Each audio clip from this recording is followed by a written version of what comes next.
Hi guys, welcome back to the Tech Tricks. In this video we will learn how to know the version of the Windows you are using.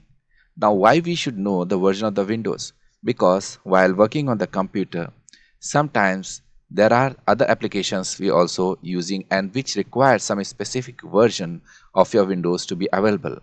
Without those version or specific version which is required by those application, you will not be able to run that application on your system. So how we can know the version of the Windows so that we can run the application, and in case we are not using that version, then we can update it with a different method. We can see it in upcoming videos. So there is a simple method. You go to the search method and you type winver.